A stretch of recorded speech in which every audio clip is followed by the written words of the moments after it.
Hindi pa rin po matukoy ang sanhi ng pagsabog sa 2 Serendra Condominium noong Biyernes at patuloy pa rin ang investigasyon ng mga pulis.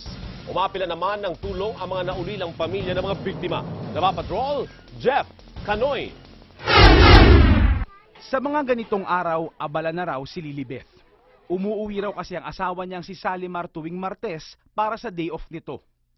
Pero ngayon, wala na raw siyang aabangan at ang kanilang dalawang anak. Ito'y matapos mapabilang si Salimar sa mga biktima na naging pagsabog sa 2 Serendra sa Taguig noong Biyernes. Driver si Salimar nang nabagsakan truck ng Abenson. Ang mas lalong inaalala ngayon ni Lilibeth ay ang ipinagbubuntis niya na hindi na makikilala pa ang ama. Naiwanan ka ba ng dalawang anak? Buntis pa. Wala kang pagkukunan. Biglaan. Wala man lang mensahe sa akin na ano. Umaasa ngayon si Lilibeth na tutulong sa kanila ang agency ng kanyang asawa. Ayon sa Ayala Land Corporation, nakikiramay sila sa pamilya ng mga biktima at nakikipagtulungan sila sa employer ng mga ito.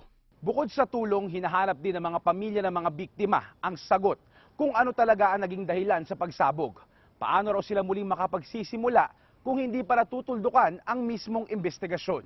Ayon kay DILG Secretary Mar Rojas, hindi pa nakukunan ng pahayag ang tenant ng unit sa 2 Serendra kung saan nangyari ang pagsabog dahil nasa intensive care unit pa rin ito sa St. Luke's Medical Center.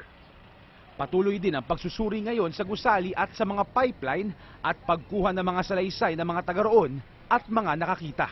Jeff Canoy, Patrol ng Pilipino.